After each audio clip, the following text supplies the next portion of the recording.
Okay, I guess we'll make a start. It's 11:03. Welcome, everyone. I'm very happy to see that you're joining this event morning.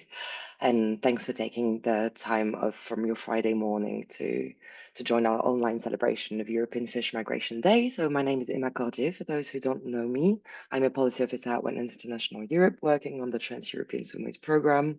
As you probably know, World Fish Migration Day takes place every 2 years. We're now on an off year, but with the Trans-European Swimmers Program and Network, we still wanted to celebrate the fascinating creatures that migratory freshwater fish are, and especially in the European context.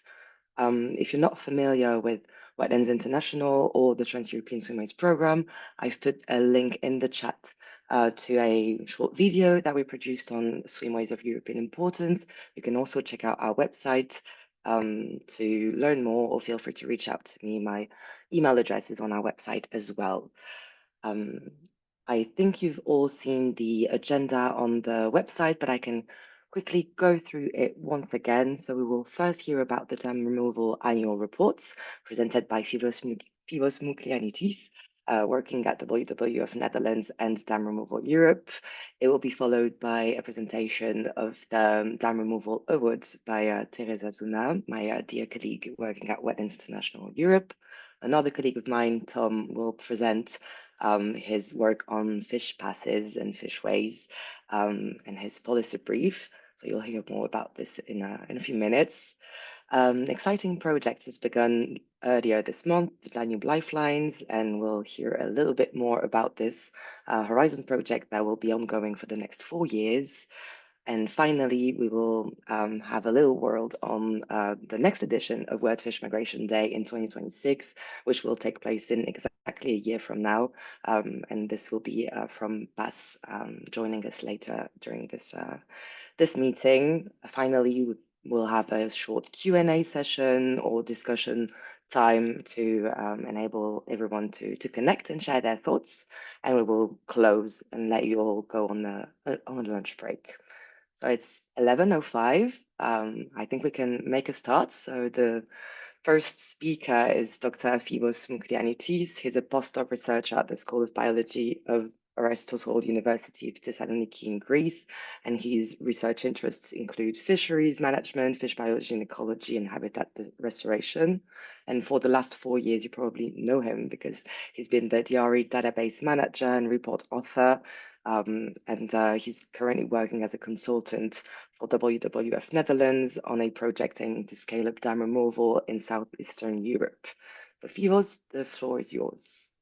Well, thank you very much, Emma, for the introduction and for the invitation. And I'm really happy to be here, and thank you for that. And thank you everyone for joining us today. So I will share my screen very quickly. So as I said, I will talk about the dam removal progress report, which is an annual report. But before diving into the results, I'd like to give you all, in case that you haven't heard, which is impossible, but in any case, an overview of the fragmentation status in Europe.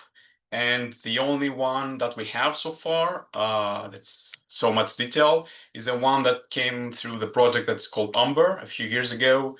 And I'm not going into details, just to give you one of the devastating results. And that is that in Europe, we have more than 1.2 million barriers, which is at least alarming. And if we're talking about the solution, sorry about that, I think the obvious solution is to remove barriers. And just to be clear, I'm not discussing about removing every barrier that exists out there. I think we should focus entirely on the 200,000 obsolete barriers that are just sitting out there, fragmenting rivers and streams, serving no purpose at all, and just causing problems, like the one you see in the picture, for example. So for the last 4 years, for the last 4 years, no, 5 years now, Dam Removal Europe has been following the developments and has been reporting on the developments of barrier removals all around Europe. So the report that was published last week was the fifth issue. And as you can see on the table as well, the trends are increasing and are increasing constantly. Phivos, I'm Yeah. sorry to interrupt. We don't see your presentation at the moment. I don't know if you're sharing it. Oh, you haven't seen anything so far? No, no. Oh, I but was, now it's loading. okay. So Okay, thanks. I didn't know if you sorry were about that. making I the don't know first what introduction. happened. So Happens. anyway, this is the fragmentation status in Europe as it was presented by the Amber project. You see the situation. You see that it looks bad at least, and I can confirm that it is. And as I said, there are more than 1.2 million barriers in Europe at the moment. But I'm pretty sure that this number is an underestimation. And as I said, the obvious solution, at least the way I see it, is to remove barriers and to focus first on the obsolete barriers, which are estimated to be around 200,000 all around Europe. And here is all about the report that I was talking about earlier. You didn't see that, sorry. So here is the 5 issues of the report, and here are the results from those reports. And you see that the numbers are increasing constantly year after year. And I'm talking about the number of removed barriers, but also the number of countries that contribute to these numbers. And you can see the difference between 2020 and 2024, for example. And this is very encouraging. And thankfully, this great news, at least to me, they were picked up by media all around Europe and by very respectful media like The Guardian, for example, which gives us the opportunity to spread the news and possibly move forward with this movement of barrier removal. So here are the main results reported in this fifth issue of the report. And the first one is actually the number of barriers. So we found out that at least 542 barriers were removed in 23 countries, which is yet another record. And I'm saying at least because it's quite impossible to track down every barrier removal that occurred last year. But still, I try, and this is what I came up this year. And the next major result is that almost 3,000 kilometers of rivers were reconnected. And this number for sure is an underestimation. And I can say that with confidence because this piece of information was not available for all those 542 projects, not even for half of them. So this 2,090 100 kilometers is definitely an underestimation. And the third very important result from this year's report is that 4 countries has joined the movement and officially reported their first barrier removal. And those countries, and you can see them in the graph on the right, are Bosnia and Herzegovina, Croatia, Turkey, and Czech Republic. And just for comparison, I would like you to see the map from 2019 and the respective bar graph highlighted in yellow. You see that very few countries reported removals back then, and the numbers of those removals were quite low, in comparison at least with what we have from last year. So here on the map on the right, it's the dairy map. It's available online on the dairy website. You can see all the removals that we are aware of. There are 9,002 at the moment. I think this is a great number. The thing that I don't really like, and it's quite obvious, is that these removals are not spread evenly around Europe. And you can see on the table on the left which countries have contributed the most in this number.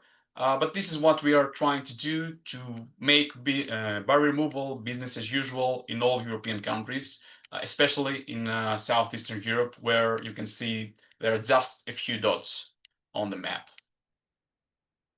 So there are some gaps in our knowledge, obviously, and the major one is that we don't have official barrier inventories in countries in Southeastern Europe, and so we don't really know where barriers are or how many they are. And in the Amber project that I mentioned earlier, they tried to make some estimations on the fragmentation status in these countries, and they came up with some numbers, of course. But those estimations came along with very high reporting errors, which basically means that those estimations were actually uh, completely inaccurate. So basically, we have no idea what is going on in this area. But this is changing, thankfully, and many of the countries in the region have already started recently or are about to start inventorying barriers in the rivers. So they already take or they are about to take the first imperative steps towards implementing barrier removal in the near future. And to assist this process, especially in this region, there is this project, this ORP funded project that is currently led by WWF Netherlands, with the collaboration with Wetlands International Europe, European Rivers Network, and local partners in 4 pilot countries, which are Croatia, Slovakia, Greece, and Romania. And the key objectives of the project are first to build a movement in Southeastern Europe, so to bring all the relative stakeholders together, then to build a pipeline of barriers that could potentially be removed in the near future. Then a very important objective is to create enabling policies, which means that first, in these 4 pilot countries, the partners that we have in the project, they have to assess the current legislation and then try to improve that legislation by integrating barrier removal into that. And the 4 key objective is, of course, to generate and disseminate knowledge and material that could be useful to everyone that is dealing with barrier removals in the region or beyond. And we do that through several different ways, like organizing courses or seminars, webinars, through the DOE help desk that we have, and it's available online to anyone, and of course through the material that we prepare every now and then. And if you're interested in some of the upcoming activities within the framework of the project, here's a summary. So next Wednesday we have this masterclass, as we call it. It's basically a webinar where we are going to hear about the recent project that it was implemented in central Italy. And it had to do with the removal of 5 barriers. And the way I see it is the project that reignited the dam removal movement in the country. So I think it would be really interesting to attend to. Then in the following weeks, we have this bootcamp, as we call it, where we basically provide help to whoever wants to apply for an ORP grant. Then in the next few months, we will have a lot of live events. So basically, live interviews from actual barrier removal sites. And in October, we have a packed schedule with another report coming up, but this time we'll be focused entirely on Southeastern Europe. Then we have a national seminar in Slovakia, and this is very important, and I think that you will like that. We are going to celebrate the first ever dam removal day, and the registration is open, so you can register your own events through the DRE website. I think I didn't take too much time of your time, so thank you. That was my presentation. And if you have any questions, please go ahead. And again, I'm sorry for the issue that we faced at the beginning.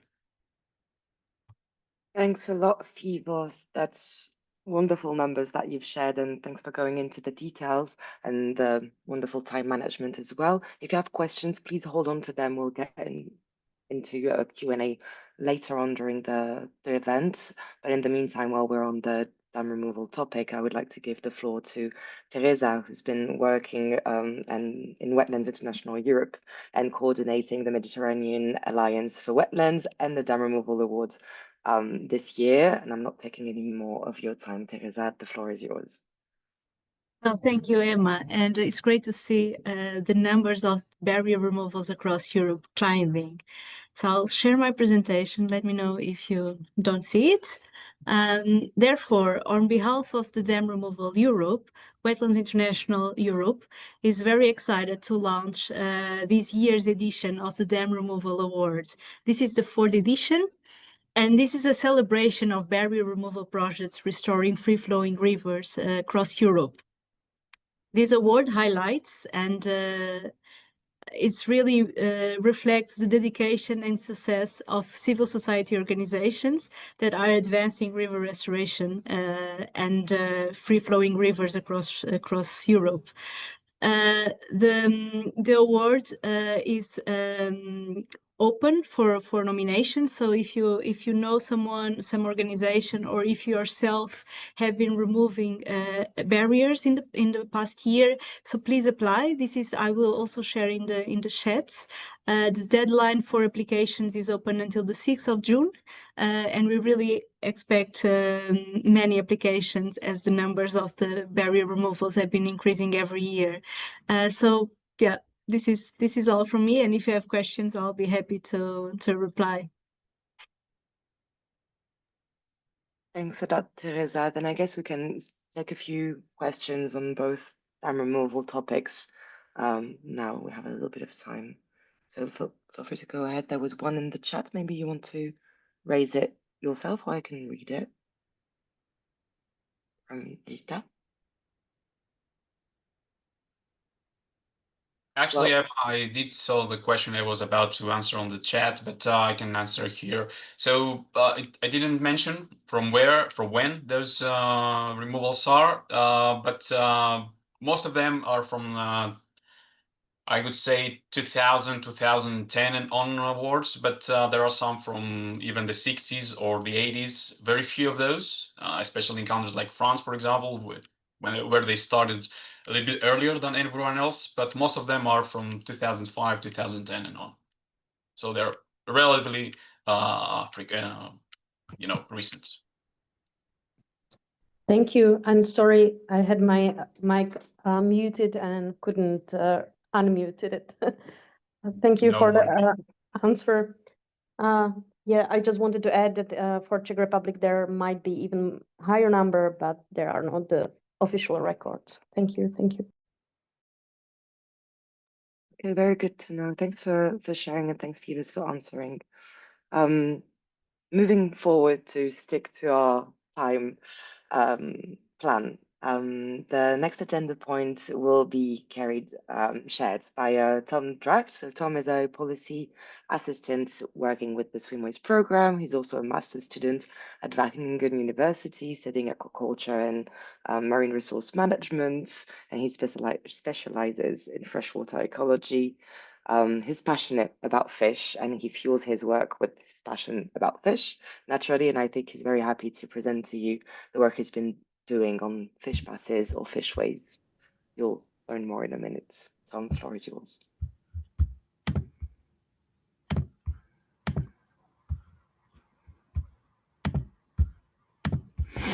Yes, welcome. First of all, after the dam removal talks about the barriers that can be removed, there still needs to be a cure for the barriers that we cannot remove, and hopefully my internship project can bring us a small step closer to fully functional fishways in Europe. First, well, the journey. My internship started with an elaborate literature search to become a bit more of a master on the topic, as well as important discussions with people within ecology to my supervisors on more the policy side, after which I continued to write a full draft while trying to incorporate rhetoric as much as possible to create the strongest message possible.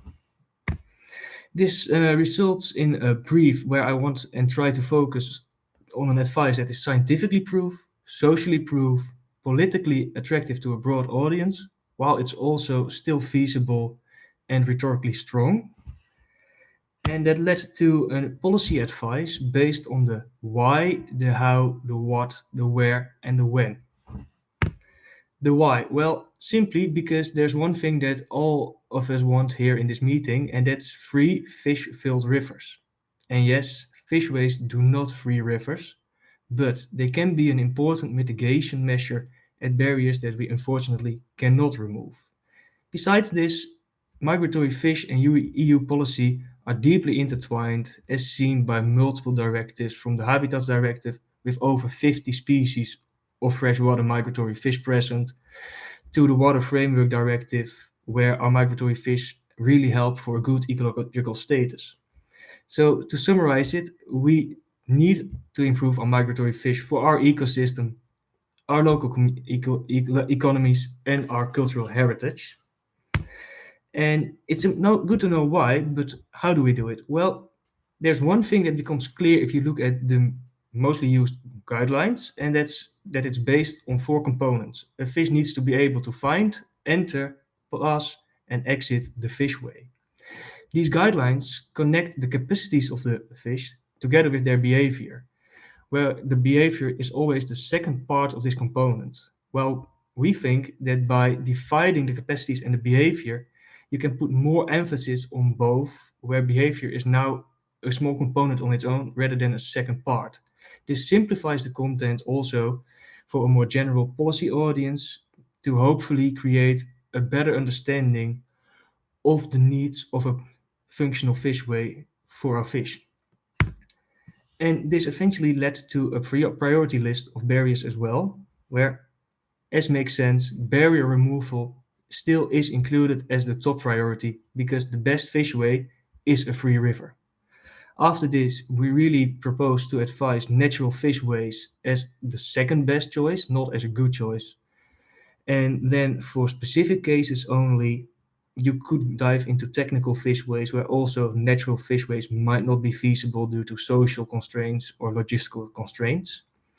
And here we chose actually also to think that unilateral natural fishways are more important than bilateral technical fishways simply by the fact that a natural bypass, for example, provides a lot of small micro niches and habitats also for smaller fauna to pass a barrier, while if implemented correctly with the how, it can also mitigate some downward migration. Eventually, this led to the following priority list, where the first two remain barrier removal, after which we went to natural fishways to end up eventually with the last choice of technical fishways. And here we actually also divided it in technical fishways aimed at all target species and fishways aimed at the broadest non-target community.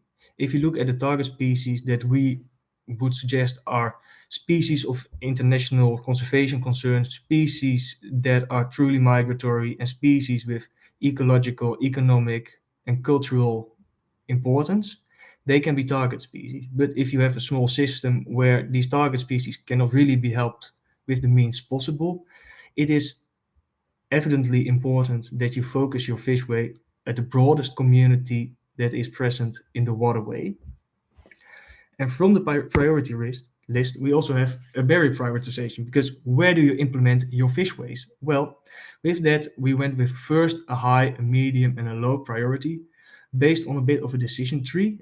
Note with me, this is by far not the final decision tree. It's just the first sketch where also the colors of the arrows do not really show anything. And this is a small snippet of it, so I will guide you through. For example, if a barrier is in a swimway of European importance that we use within this project, and it is near a river mouth or in the lower half of the river, a barrier will likely have a lot of effect. So it will be a first priority because it is a barrier that heavily affects the migration while also being in an important waterway. But for the same since you could have a small barrier that's not in a swimway of European importance or in an acceleration area that is not near to a river mouth with very limited habitat gained, while there is a low number of obligate migrants, species on the Habitats Directive, and endangered migrants, that would eventually go outside of this snippet to a low priority because less is gained with addressing this barrier. And it's nice to know what barriers, but when do you do it? With that, we try to incorporate both ecology and policy by having all high priority barriers removed within 8 years to make or indeed addressed by a fishway within the next 8 years to coincide with both the expected continuation of the Water Framework Directive, of which another 7-year cycle would end in 2033, while also making sure that not too many generations of fast reproducing migratory species are lost.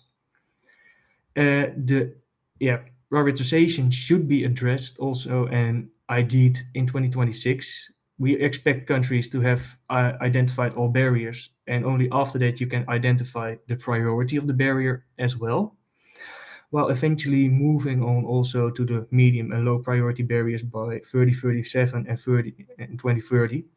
I see a nice typo in here, but well, that should be in 2037. This is to keep also visibility into account because, of course, the sooner the better, but it should be doable. And then last, we had a nice small discussion within our team. Some are team Fishway, some are team Fish Pass for the wording. So we were wondering, could you please throw in the chat whether you like the wording of Fishway better or the wording of Fish Pass, and also try to explain why Team Fishway is better or why Team Fish Pass is better.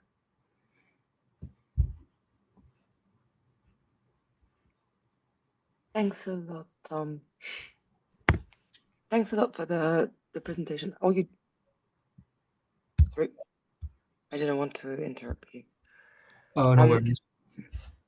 Thanks a lot for the presentation. So I think maybe you've noticed in the agenda that we've planned a little bit of discussion time, because since this is a 10S meeting and we expected many of you to work on these topics, really wanted to gather feedback and comments on Tom's presentation, not only, but we will also, if you're interested in collaborating on this project, share the policy brief as it is now, and invite you to comment directly on it and write feedback. So feel free to let me know either via email or in the chat if you're interested to do so. But we would be happy first in this meeting to hear a little bit about your thoughts and help us sort out this fishway or fish pass question, if only this. So please go ahead.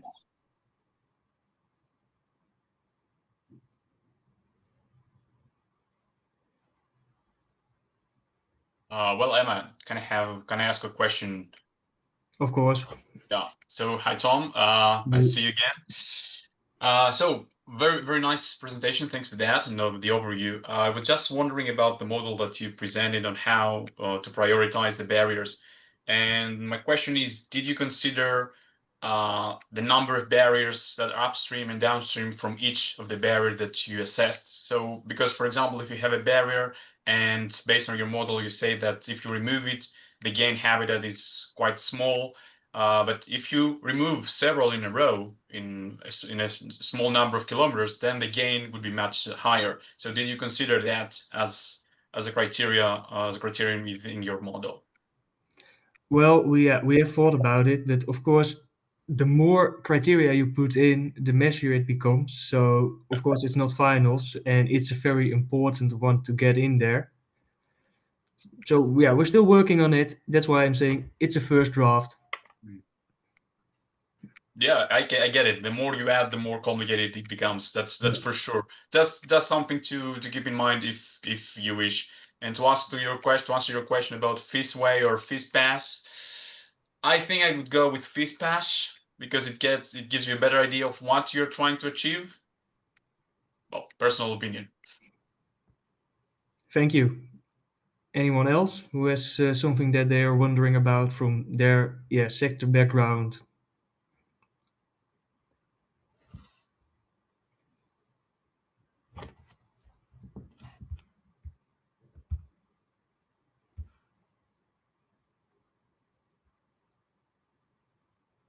Well, if not, I mean, if no one has comments to make live, we will share anyways with our 10S network via email, so you can always participate in writing and yeah, look into it to share a bit of your expertise. That would be greatly appreciated. But thanks again, Tom, for working on this. If someone has any question, also again to Fivos or Teresa or Tom, feel free to raise your hand. And otherwise, I think we can maybe move forward with the agenda. Then we're winning per se. 10 minutes. But I will need to check if Paul is ready. Yes, Oh, anytime. wonderful. Then we will hear sooner than expected a little bit about the Danube Lifelines project. It was the kickoff took place 2 weeks ago, early May, and yeah, Paul is working at Boku University in Vienna, and happy to hear more about the project. I mean, I know about the project, we're part of it, but glad that you can share it with our audience. Well, thanks for the introduction. Yeah, so it's probably for most of you the first time to hear about this project. Also, I saw that some of the participants in this meeting are also members in this project. So it's the Danube Lifelines project, which started 3 weeks ago. So it's about safeguarding migratory fish and their habitats in the Danube River Basin, but also beyond. And the vision of this project is something that probably a lot of people here share. It's about having migratory fish once again swim freely through healthy connected habitats.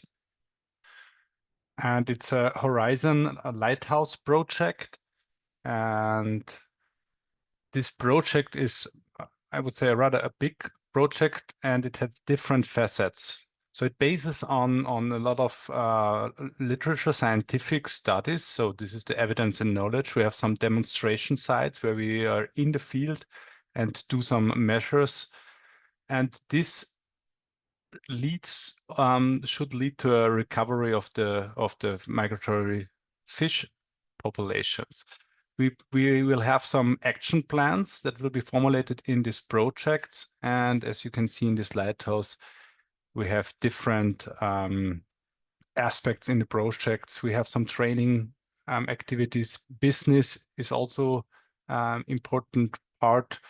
We have some prioritization, a little bit in this direction, what we already heard about the passability of different barriers.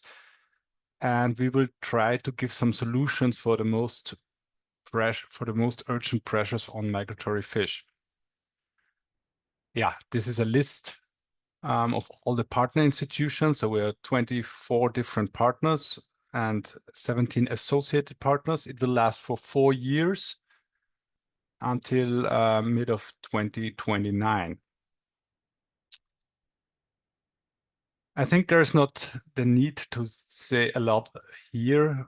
This was already nicely illustrated by the first presentation with the results also from the AMBER projects. We all know that the rivers are fragmented, all worldwide, but also in Europe and also in the Danube region. And this is just one example. A very prominent example is the husu, so the sturgeons.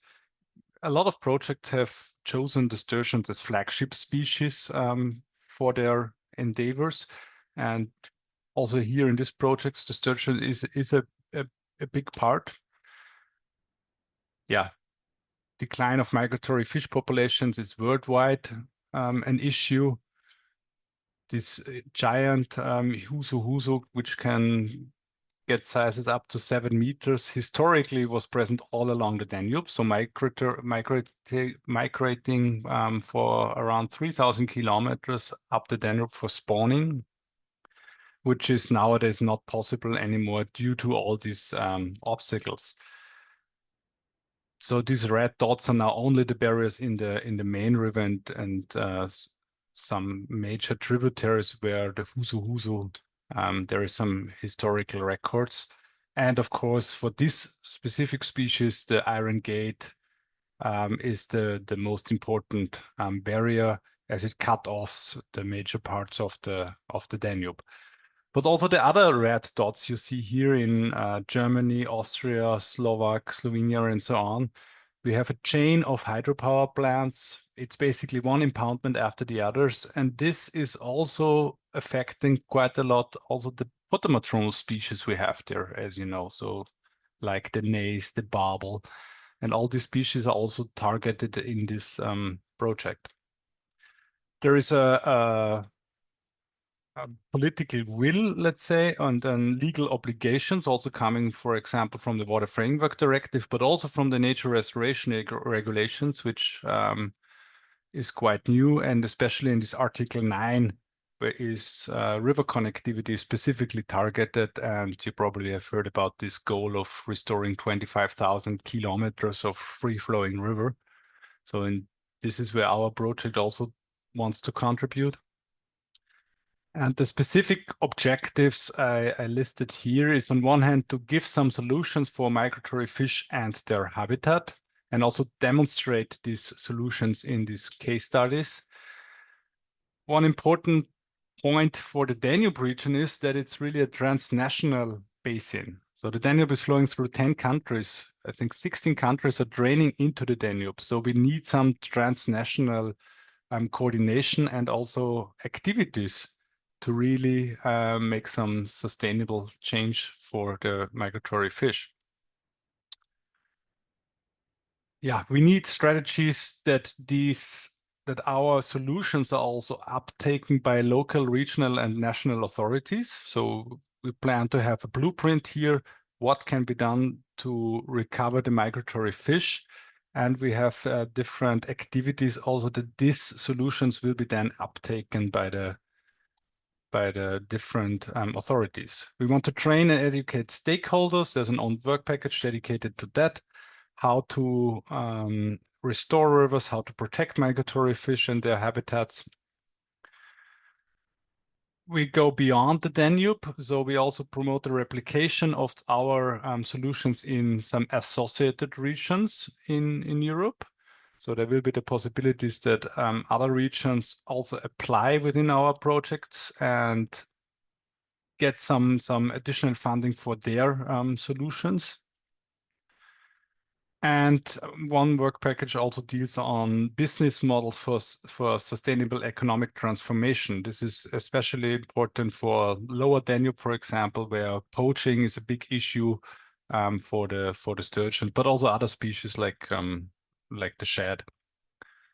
We have 8 demonstration sites, 3 in the Upper Danube, 3 in the Middle Danube, and 1 in the Lower Danube. And as you can imagine, there's quite some differences in the environment. So we have really headwater, smaller streams in the upper region until the Lower Danube, where we have really a potamotromous character, discharge of more than 6,000 cubic meters per second. So the environment changed quite a lot in the Danube throughout its course.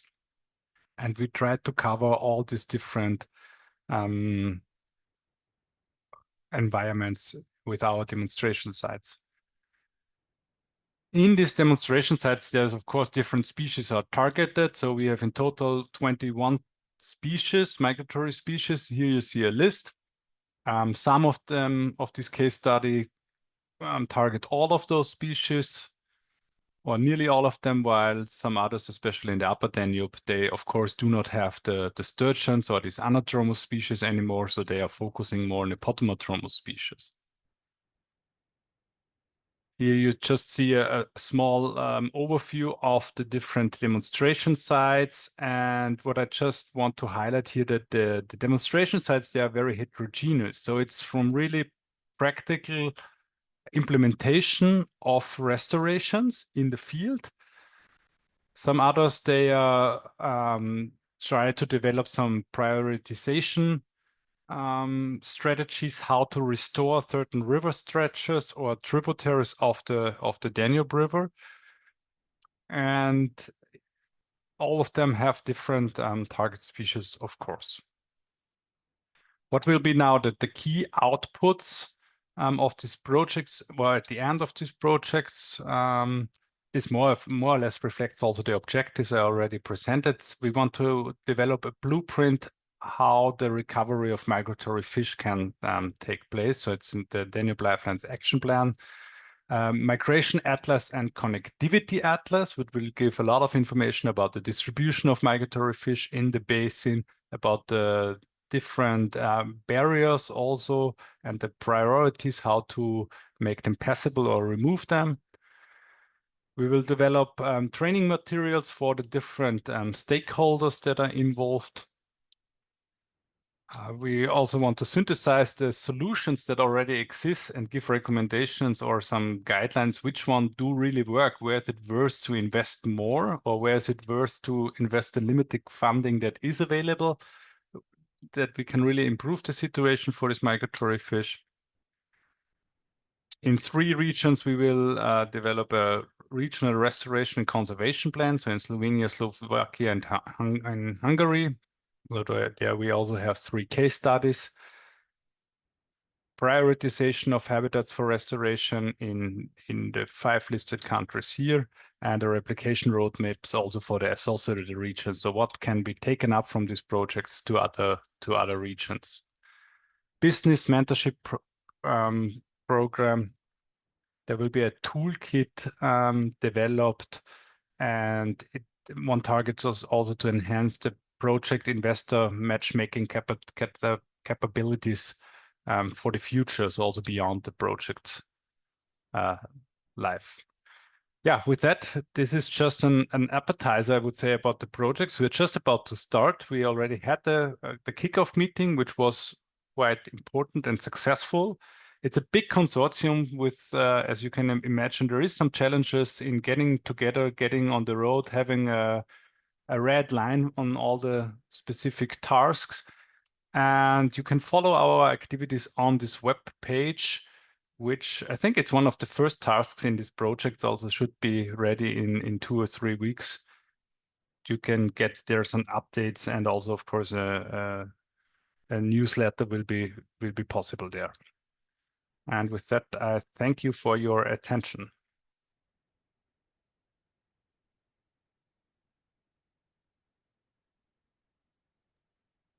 Thanks a lot, Paul. I think you can stop sharing your screen if you'd like.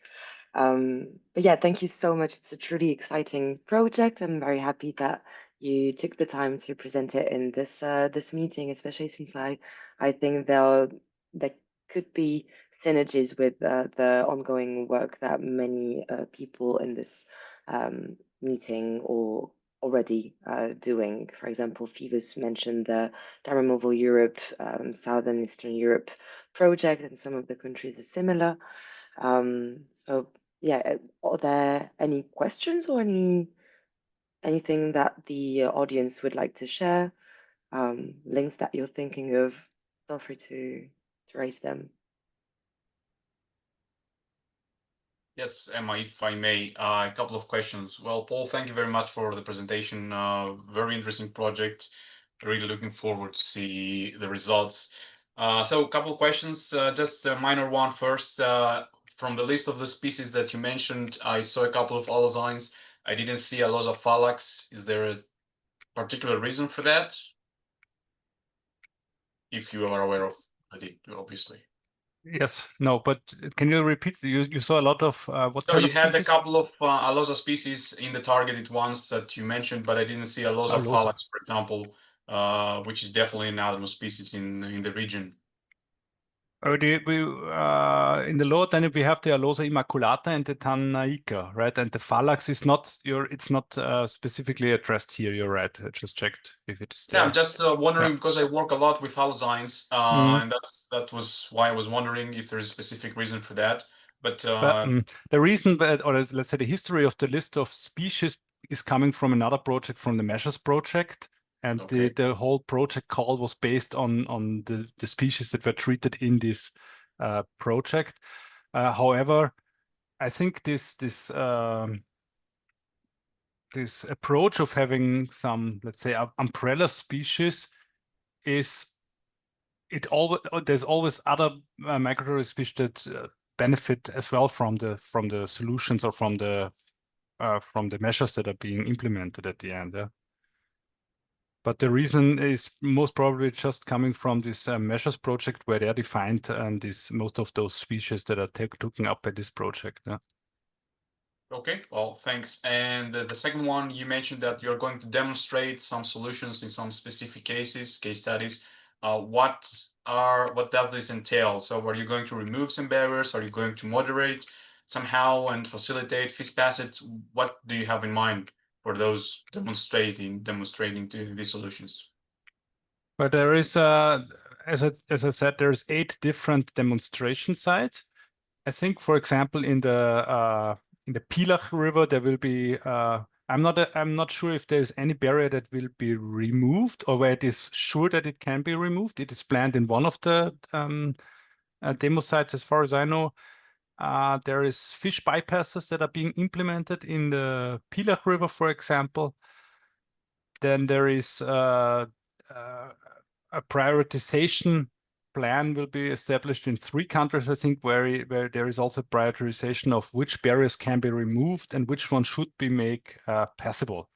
So where do we have the greatest benefit?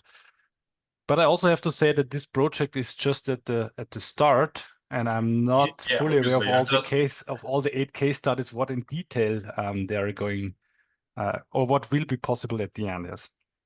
Okay, great. Thank you. Good luck with the project. Thank you. Thanks a lot, viewers, for the questions and all for the answers. I see Kerry has her hand up. Go ahead, Kerry. Thanks. Hi, Paul. Really great and exciting to see this project. I'm from WWF Netherlands. I work together with Pivos, and I see some of our partners also in the meeting, Martina. I'm working on the Southeastern Europe project where we're scaling up barrier removal. And a lot of it is also around enabling conditions. But one aspect where we're not funded specifically is the training. And so we really see the relevance of training and what from the nature restoration law, there's this 25,000 targets. And from this target, we see that there's actually from authorities and from people that are interested in moving forward with this, there's a lot more interest in trainings. So I wanted to ask you, do you have any plans for the specific type of trainings? Is it going to be overall?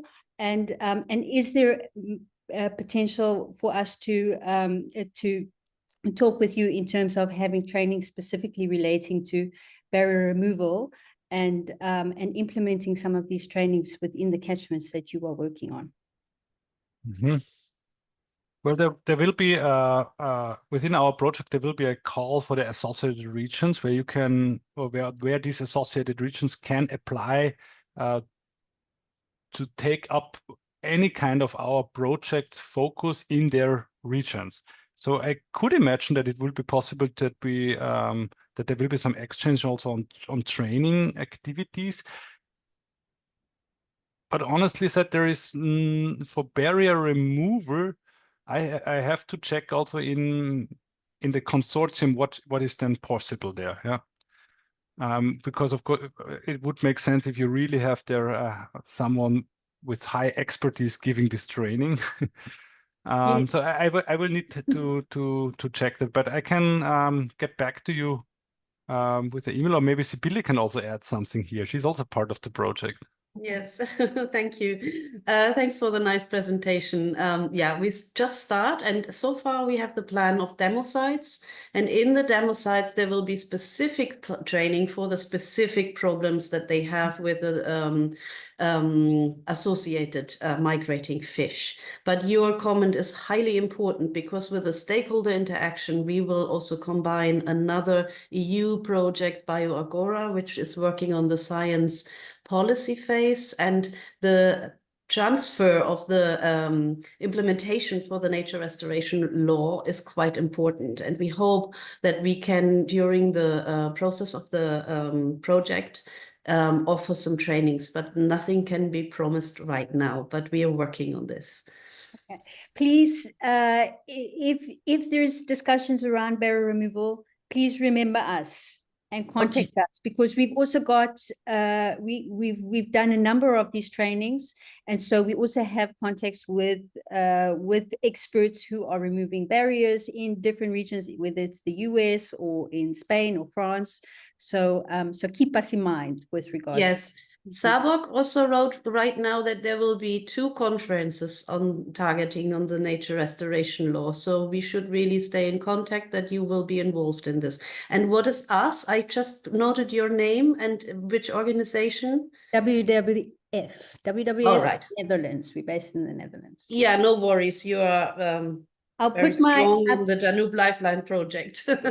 I will put my details in the chat. So great. Anybody Thanks. is welcome to contact us. Okay, great. And I can easily also share your contact details with Sibylle, also because my colleague Irene is working closely with Kerry, so we have many bridges, and it's really exciting to see.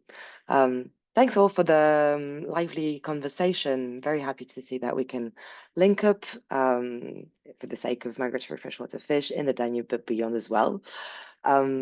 Seeing the time, there might be connection issues, but our next speaker, who kindly accepted to just say a few words about the next edition of Wordfish Migration Day in 2026, will be Bas Delman. He's an art director. He's been working on Wordfish Migration Day since 2016, so almost 10 years, creating the campaigns, graphic design. He's behind the dam removal logo, the visual identity of Amber, and he's working on the next edition of Wordfish Migration Day. So Bas, if your network connection allows you to say a few words, he told me he's in the metro.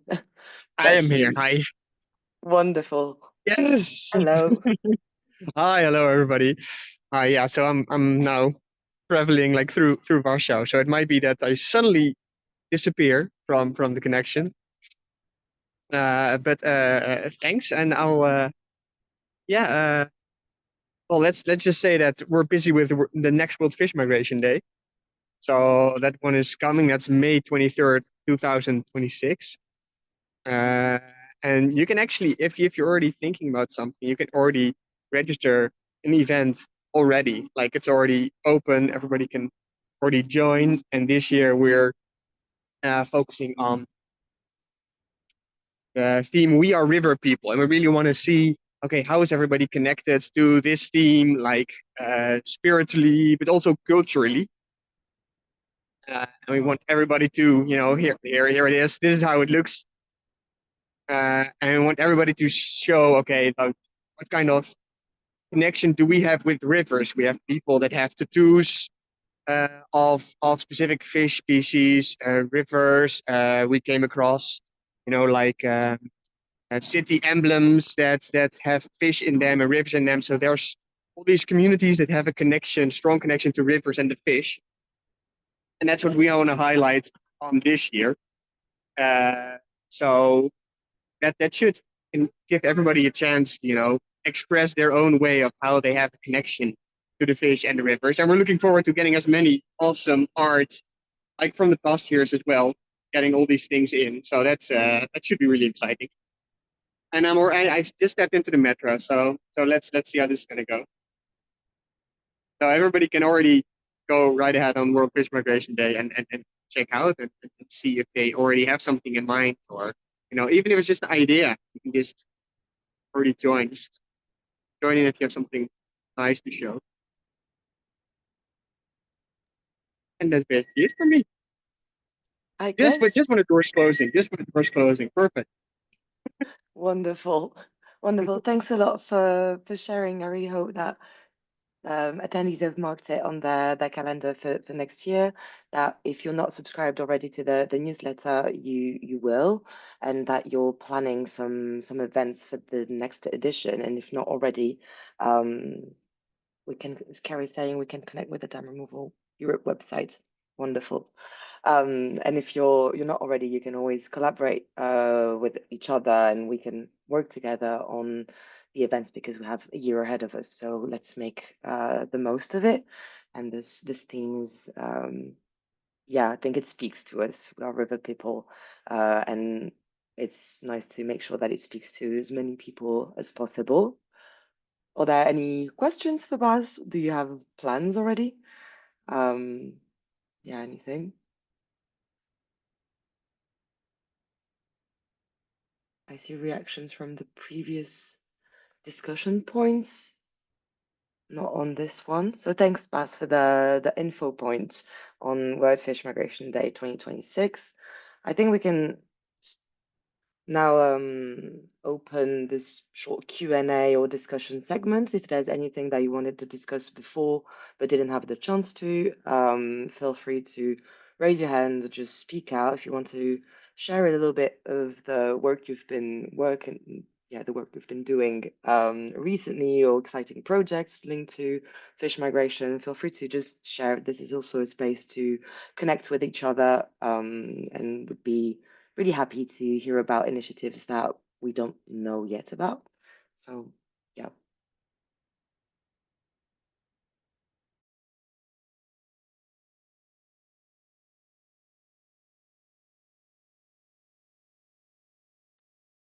I won't force anyone to speak if no one wants to do so. Yeah, well, then we're almost at 12. I had planned a little bit of overtime just in case there were additional points for people that wanted to speak. But if it's not the case, I really, yes, I see Carrie raising a brief hand. Hi.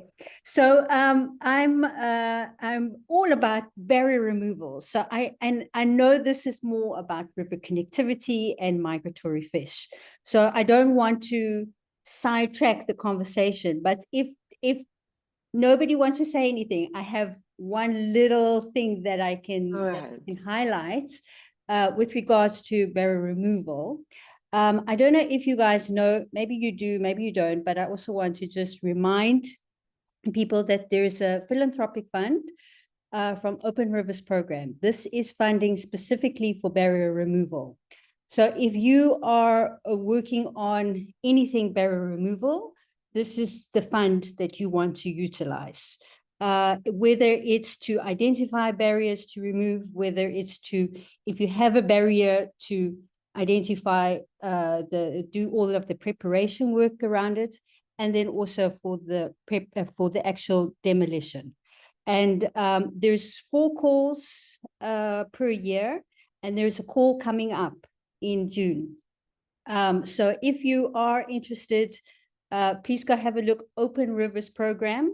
I'm sure that most of you already know about it, but I just wanted to highlight that there is one coming up. So be on track with that.